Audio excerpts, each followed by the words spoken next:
गणेशोत्सवाची तयारी सुरू होत असताना घरगुती गणेशोत्सवासाठी पर्यावरणपूरक गणेश मूर्तींना नागरिकांचा मोठा प्रतिसाद मिळत आहे. पारंपरिक शाडू मातीबरोबरच यंदा इतर नैसर्गिक साहित्य वापरून तयार करण्यात आलेल्या मूर्तींचा पर्याय उपलब्ध झालाय.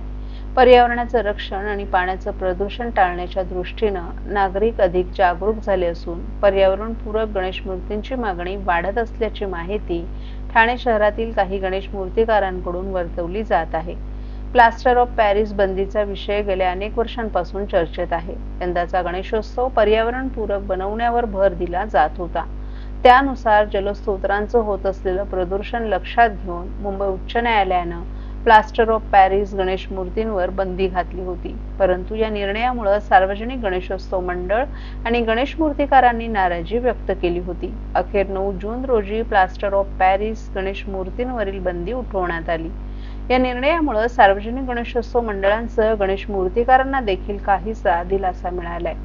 परंतु प्लास्टर ऑफ पॅरिस मूर्तींमुळे पर्यावरणावर होणाऱ्या परिणामांविषयी सातत्यानं होत असलेल्या चर्चा आणि जनजागृतीमुळे नागरिकांमध्ये पर्यावरणाविषयी जागरूकता निर्माण झाली आहे. त्यामुळे यंदाच्या वर्षी घरगुती गणेशोत्सवासाठी पर्यावरणपूरक गणेश मूर्तींना मोठ्या प्रमाणात मागणी असल्याची माहिती ठाण्यातील एका गणेश मूर्तिकारानं दिली आहे. यंदा पर्यावरणपूरक गणेश मूर्तींमध्ये शाडू मातींसह आणखीन काही पर्याय उपलब्ध झाले आहेत. या मूर्ती पीओपी आणि शाडू मातीप्रमाणे सुबक आणि आकर्षक असल्यामुळे नागरिकांच्या पसंतीस पडत आहेत. ठाणे, डोंबिवली, कल्याणसह इतर शहरात देखील या मूर्तींना मोठ्या प्रमाणात मागणी असल्याची माहिती गणेश मूर्तिकारांनी दिली आहे. महाराष्ट्रातील भगिनींना आधार देणारी राज्य शासनाची मुख्यमंत्री माझी लाडकी बहीण योजना. या योजनेअंतर्गत अल्प उत्पन्न गटातील 21 ते 65 वयोगटाच्या भगिनींना मिळणार दरमहा 1500 रुपयाची मदत. अर्ज करण्यासाठी 31 ऑगस्ट 2024 पर्यंत मुदतवाढ. कुटुंबाचं वार्षिक उत्पन्न 2.5 लाख रुपयांपेक्षा कमी असलेल्या महिला पात्र. कुटुंबाकडे पिवळं किंवा केशरी रेशन कार्ड असल्यास उत्पन्नाचा दाखला आवश्यक नाही. पांढरं रेशन कार्ड असेल किंवा रेशन कार्ड नसेल तर कुटुंबाचं वार्षिक उत्पन्न 2.5 लाखांपेक्षा कमी असल्याचा दाखला आवश्यक. योजनेसाठीचा ऑनलाईन अर्ज नारी शक्ती दूत ॲपवरून किंवा पोर्टलवर भरता येईल. ज्या भगिनींना ऑनलाईन अर्ज भरता येत नसेल त्यांच्यासाठी अंगणवाडी, ग्रामपंचायत, वॉर्ड ऑफिस, सेतू सुविधा केंद्रामध्ये किंवा आशाताई बचत गटाच्या CRP यांची मदत उपलब्ध. आता आपल्याला अभिमानानं म्हणता येईल, सुखी आणि सुरक्षित आहे माझी लाडकी बहीण.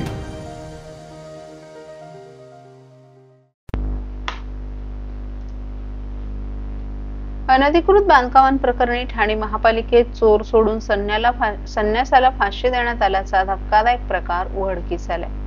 खान कंपाऊंड मधील बेकायदा बांधकाम हटवण्याची जबाबदारी अतिक्रमण विभागाच्या लिपिकांची असताना त्याऐवजी कर विभागातील लिपिकांचा बळी घेण्यात आलाय.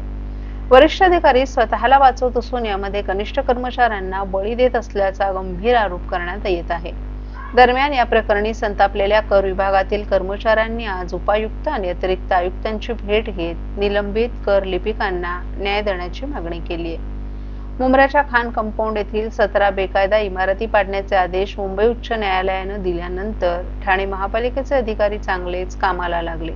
या बांधकामाप्रकरणी जे दोषी असतील त्यांच्यावर कारवाई करण्यात यावी असे आदेश न्यायालयानं दिल्यानंतर पालिकेच्या 2 सहाय्यक आयुक्तांसह 2 लिपिकांवर निलंबनाची कारवाई करण्यात आली आहे. सहाय्यक आयुक्तांमध्ये तत्कालीन सहाय्यक आयुक्त फारुख शेख आणि भालचंद्र घुगे यांचा समावेश आहे. तर लिपिकांमध्ये ज्यांचा बेकायदा बांधकामांशी संबंध नाही अशा कर विभागाच्या लिपिकांचा समावेश केल्यानं पालिका वर्तुळात आश्चर्य व्यक्त करण्यात येत आहे.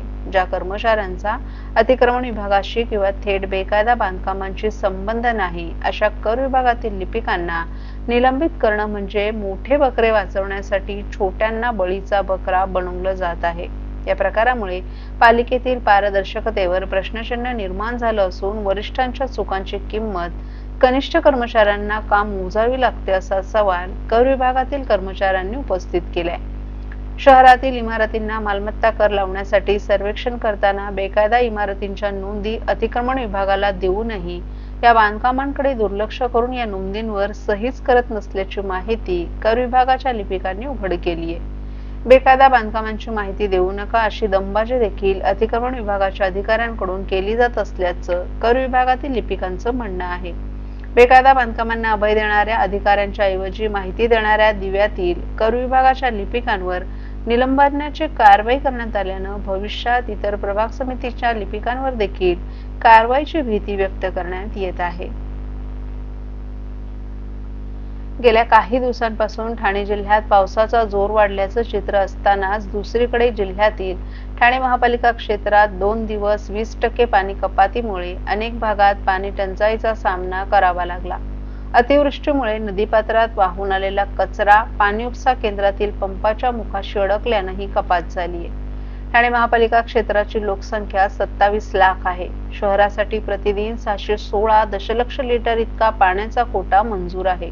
प्रत्यक्षात शहराला दररोज 585 दशलक्ष लिटर इतका पाणी पुरवठा होतो।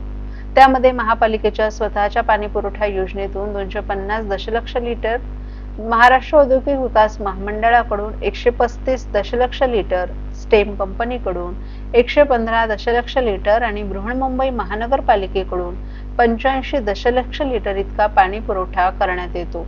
ठाणे महापालिका क्षेत्राचं गेल्या काही वर्षात मोठ्या प्रमाणात नागरीकरण झाले। वाढत्या नागरीकरणाच्या तुलनेत शहरात पुरेसा पाणी पुरवठा होत असल्याचा दावा प्रशासन करत असलं तरी शहरात पाणी टंचाईची समस्या जाणवते। ठाणे महापालिकेच्या स्वतःच्या पाणी पुरवठा योजनेतून 250 दशलक्ष लिटर इतका पाणी पुरवठा करण्यात येतो। त्यामुळे शहरातील पाणी पुरवठ्यासाठी हा स्रोत महत्त्वाचा मानला जातो। महापालिका स्वतःच्या पाणी योजनेसाठी बासा नदीच्या पात्रावरील पिसे पाणी उपसा केंद्र येथून पाणी उचलते, परंतु गेले 2 दिवस नदीपात्रातून पाण्याचा पुरेसा उपसा करणं पालिकेला शक्य होत नव्हतं। यामुळेच रविवार आणि सोमवार या दिवशी महापालिकेच्या योजनेतून शहराला 20% कमी पाणी मिळालं। या वृत्तास ठाणे महापालिका पाणी पुरवठा विभागाचे उपनगर अभियंता विनोद पवार यांनीही दुजोरा देत मंगळवारपासून पाणी पुरवठा सुरळीत होईल असं सांगितलं।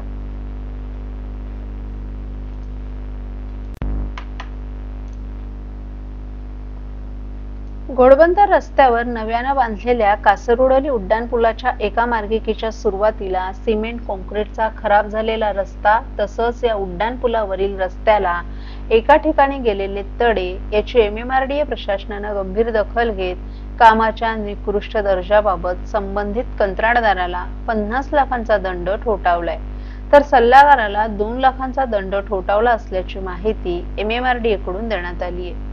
कासरवडोली उड्डाणपुलाची ठाण्यावरून घोडबंदरच्या दिशेने जाणाऱ्या मार्गिकेचं लोकार्पण होऊन अवघे काही दिवसच झाले असताना या पुलाच्या सुरुवातीचा रस्ता खराब झालाय। त्याचबरोबर पुलावर एका ठिकाणी रस्त्याला तडे गेलेत, त्याच ठिकाणी लहानसा खड्डा देखील पडला आहे। कोट्यवधी रुपये खर्च करून बांधलेल्या या उड्डाणपुलाच्या कामाबाबत प्रश्नचिन्ह निर्माण झाले। याबाबत कासरवडोली पुलावरील रस्ता खराब या मथळ्याखाली एका वृत्तपत्रात वृत्त प्रसिद्ध झालं होतं। या पुलाच्या निकृष्ट कामास कंत्राटदार मेसर्स जे कुमार इन्फ्रा प्रोजेक्ट्स लिमिटेडला जबाबदार धरत MMRDA ने या कंत्राटदाराला 50 लाखांचा दंड ठोठावल्याची माहिती MMRDA प्रशासनानं दिली आहे। रस्त्याचा खराब भाग तात्काळ नवीन कॉन्क्रीटने अथवा मास्टिक किंवा इतर योग्य सामुग्रीने दुरुस्त करण्याचे कंत्राटदाराला सूचना दिल्याचं प्रशासनानं सांगितलं।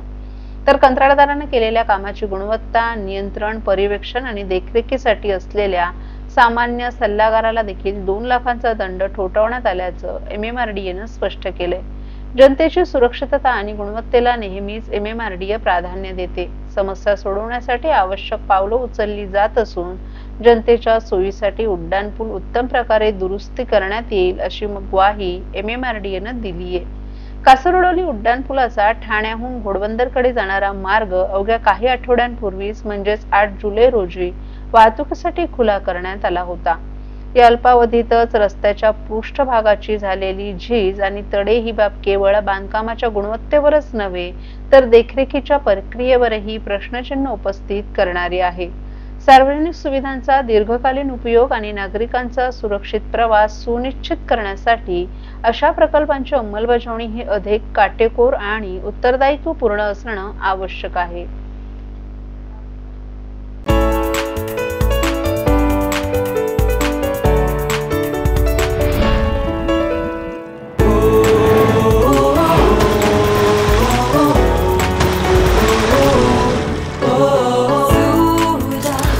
What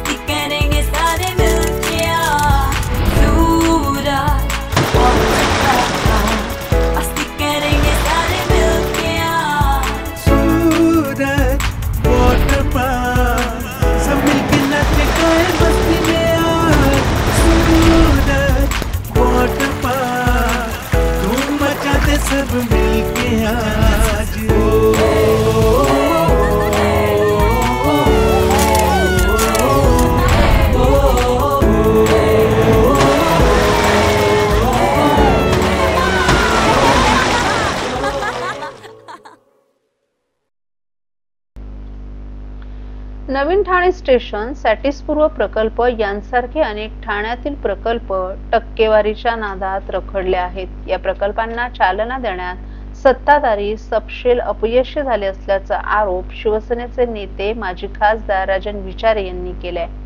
काल सॅटिसपूर्व प्रकल्पाच्या गर्डर टाकण्याच्या कामाची पाहणी राजन विचारे यांनी केली। यावेळी त्यांनी माध्यमांशी बोलताना जोरदार टीका केली। शिवसेनेचे नेते माजी खासदार राजन विचारे यांच्या संकल्पनेतून साकार होत असलेल्या सॅटिस 2 प्रकल्प या प्रकल्पातील कोपरी रेल्वे पुलावरील गर्डर टाकण्याचं काम गेले 2 दिवस सुरू आहे। विचारे यांनी काल ठाणे महापालिकेचे अधिकारी, रेल्वे प्रशासनाचे अधिकारी यांच्यासोबत पाहणी दौरा आयोजित करून या गर्डरचं काम कितपत पूर्ण झाले याची माहिती घेतली।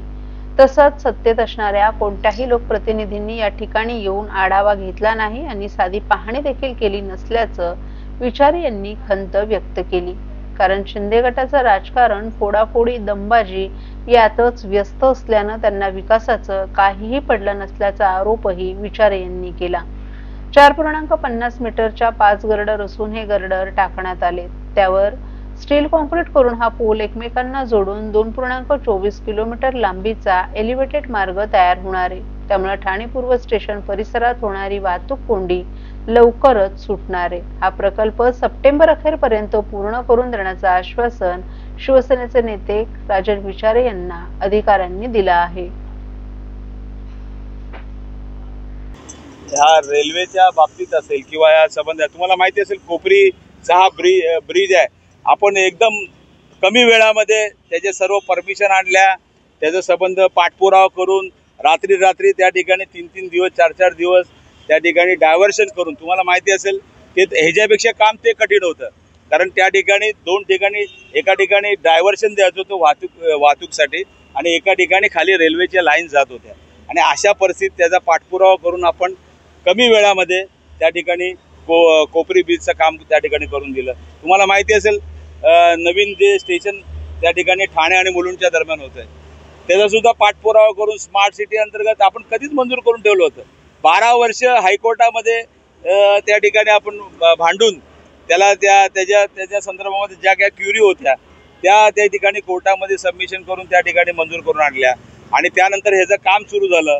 परंतु काम सुरू केलं ते जाणून बुजून त्यावेळेला असंच काम सुरू केलं, त्याचं काय भूमिपूजन केलं नाही। कारण काय राजन विचारेला बोलावं लागलं असतं, मग ते क्रेडिट राजन विचारेला गेलं असतं। परंतु या ठाणेकर जनतेला माहिती आहे ही कामं कोणी केलेली आहेत, त्यामुळे तो विषय नाही। परंतु आज जनतेच्या जीवाशी तुम्ही खेळू नका। आज तुम्ही जे काही प्रोजेक्ट आहेत, शेवटी या जनतेच्या टॅक्स रुपी पैशातून हे सर्व प्रोजेक्ट तुमच्या खिशातून होत नाहीत, परंतु ह्याचं काम लवकरात लवकर व्हायला पाहिजे, जनतेला त्रास कमी व्हायला पाहिजे, या दृष्टिकोनातून जर लक्ष दिलं। आपले